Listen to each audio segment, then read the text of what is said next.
Jonas. Esam Madrido oro uoste, laukiam, kol įlaipins į lėktuvą. Laukiam jau beveik pusvalandį, labai lėtai visi lipa. Tai va. Jau visai ilga diena buvo. Išvykom iš namų po 6 ryte. Per rytą į Madride pavakarieniavom.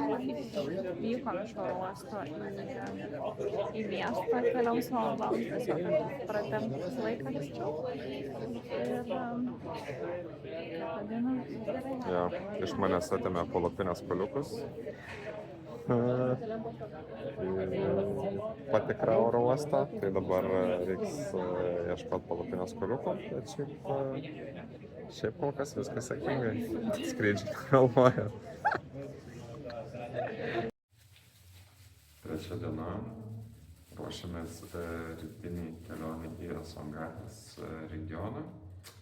Tai pasirašėm maisto, sumuštinių. Dabar varysim miegoti ir rytoj laukia ankstyvas rytas ir ankstyva kelionė. Jo, kelsimės 5 išeinam. Jo. Šiuo metu važiuojam autobusu į Ausangatę. Tai vietinis autobusas į Kinki miestelį. Iš ten bandysim rasti mulą, kuris mane neštų. Ir jo, kažkokius žmonės, kurie pasirūpintų mūsų maisto ir nakvynės.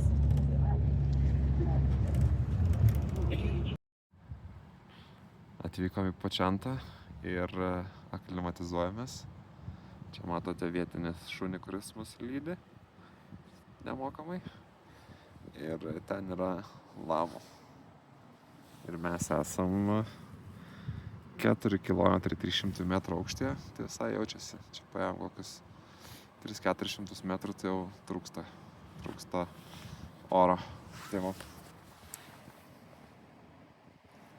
Jo, rytoj išeisim į žygį. Gal reikia Jo, tai truputį kaip praėjo šitą dieną. Tai važiavom ryte su autobusu, o šuo mūsų eina saugot nuo kitų šunų. Išvažiavom ryte su autobusu, atvažiavom iki tokio miestelio Tinki. Susiradom taksistą, kuris iš pradžių norėjo 40 solių, paskui pavyko nusiderėti iki 30, atvežė mus iki tokio kaimuko Počantas, kur tikėjomės, kad bus daug savo paslaugas siūlančių tokių kaip agentaryčių. Iš tikrųjų to nebuvo.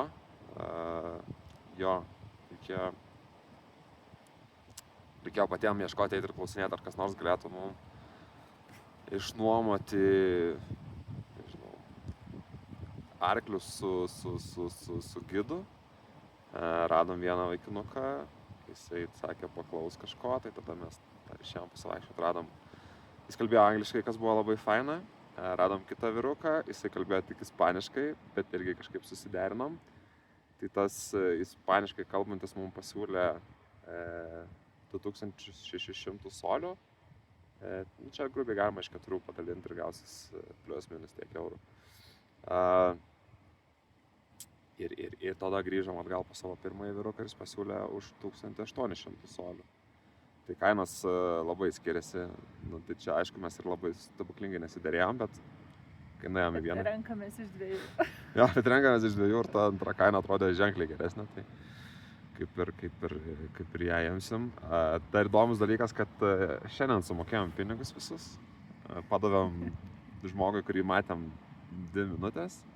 Nes jo argumentas buvo, kad jam reikia nusipirkti maisto, išsinuomoti arklius ir ten visą įrangą mums išnuomoti. Bet šiaip dar kas įdomu, tai kad vis tiek gamins maistą pagal maisto preferences. Tai tarkim, nežinau, man gamins kažkokį veganišką maistą plus žuvį, Ramūnui su vištiena, tai turėsim savo šefą, kuris keliaus kartu su mumis visas dienas. Ir 3 arklius. Jo. Ir viskas už, kiek čia jaunas, $, bet žodžiu, telpam į kažkur 400. O tada apie 500 gaunasi. Jo, nes dar mokėsim už kažkokius įėjimus vietiniams bendruomenėms. Jo. Gerai. Šuo toliau saugo, mes baigiam.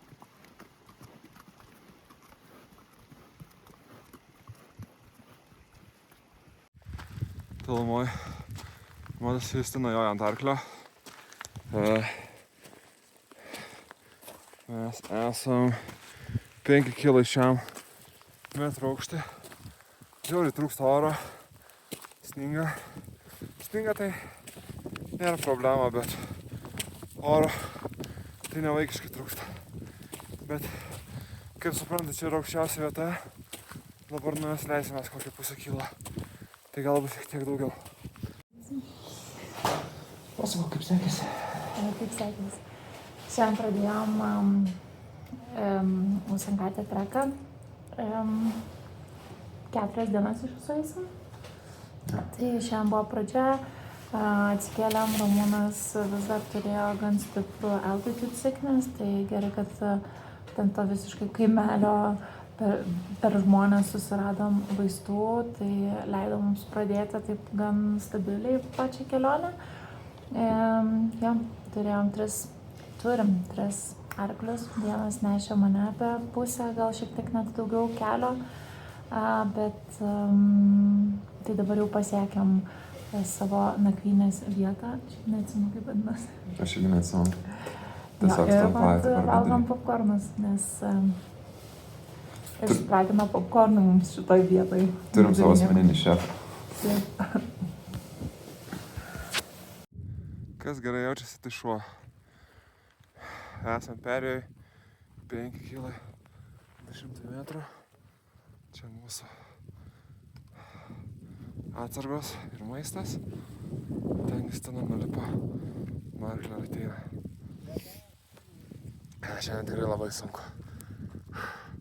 Buvo užlizant šitą. Pradėjo svigti ant arklių.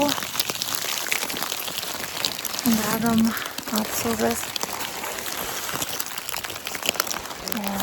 Jo, judėsim toliau. Ten virtuvėlėj gamina mums valgyt. Na ir va čia. Skanaujam jau po 2 porciją. Mūsų stovyklavietė. Jo, šiandien buvo trumpesnė diena. Atvykom į vietinę gyvenvietę, net nežinau, čia gal daugiau vienos šeimos. Namai? Namai, jo. Gavom savo namuką su čiužiniu ant žemės ir gavom pietus. Dabar eisim šiek tiek dar pasivaikščioti.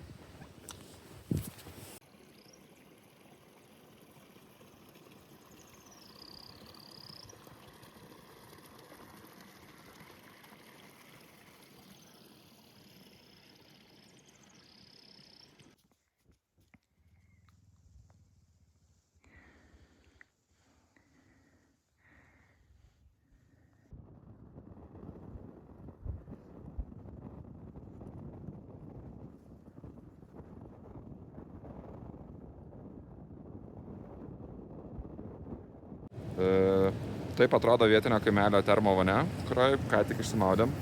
Atrodo truputį nešvarokai, bet šat vanduo tikrai šiltas. Ganėtinai apleista, bet labai gera atgaiva po dienos žygio.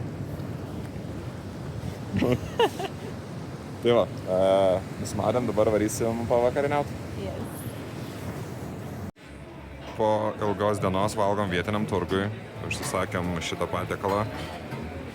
Jo, prie mūsų akių jį pagamino. Vietinis turgus atrodo taip. Jau darbo pabaiga, nes viskas dirba iki 5, dabar yra pusę 5, tai kaip tik į pabaigą atėjom pavalgyti. Yes, late 1500s because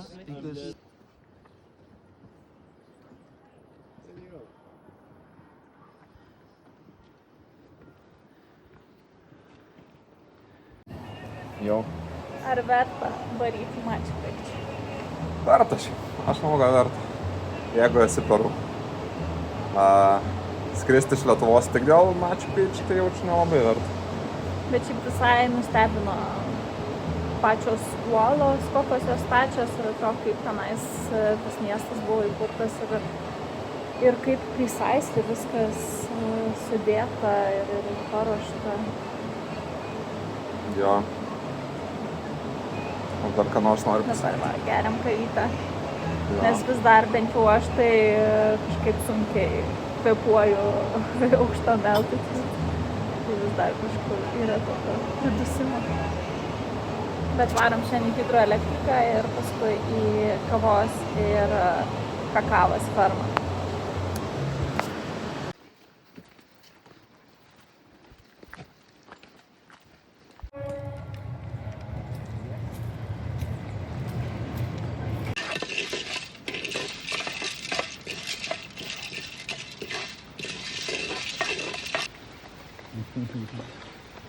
Incredible coffee. And geisha is from Taip, praėjo 2 dienas nuo paskutinio video. Per tas 2 dienas buvom kavos fermos lodžiai, kur tokį labiau pulsavom. Buvom kavos ir kakavos workshop'e. Po to su naktiniu autobusu šiandien atvažiavom į Puerto Maldonado, dabar esam tokiam mieste Puerto Maldonado prie Tambopata upės, kuri įteka į kitą upę ir tada ta upė įteka į Amazonę. Nu tai taip, jo, džiunglėse esam, dabar tokiam irgi lodžiai. Jo, tiesiog ramiai leidžiam laiką. Čia aplinkui galima matyti, kaip atrodo mūsų kiemas. Jo, daug visokių.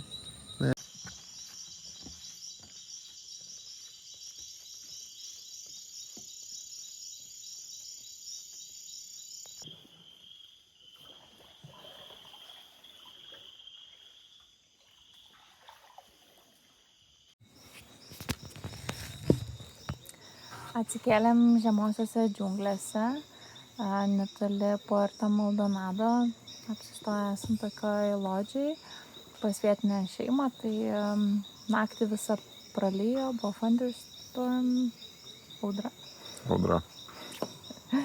Anglicizmai. Taip, pavalgę pusryčius, išvykom automobiliu iki uosto, kur plaukėm upe.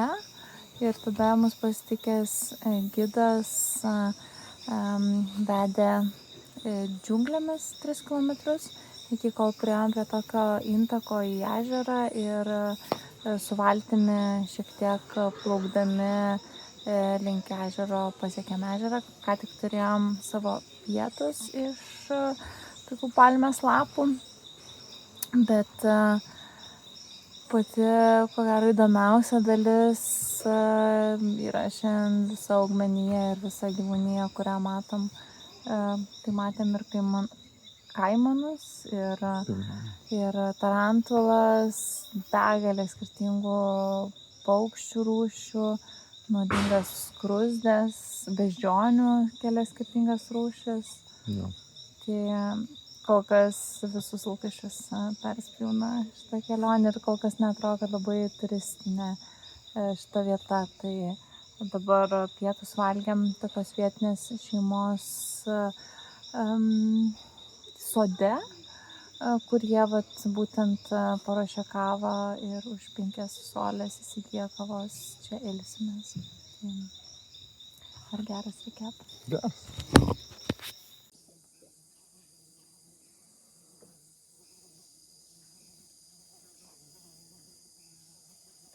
Gerai. Paskutinė diena Peru. Tai šiandien ryte buvom Puerto Maldonado, atskridom į Limos ir dabar laukiam skrydžio į Santiagą. Tai kaip tau Peru? Man patiko labai, ko gero, įdomi patirtis, kad daug indigenous people vis dar čia gyvena ir tokio autentiškumo atrodo kažkaip vis dar labai daug. tai matysim, kai bus keliaujant toliau, bet jau buvom kažkiek įspėti kitų keliautojų, kad kitos šalis bus tarsi labiau apie vaizdus ir apie gamtą, ne tiek apie patirtis ir žmonės, būtent bendraujant. Tai įdomu visai pamatyti. Jo, aš tai labai panašiai manau, kad toks tikrai įdomi kultūrinė patirtis.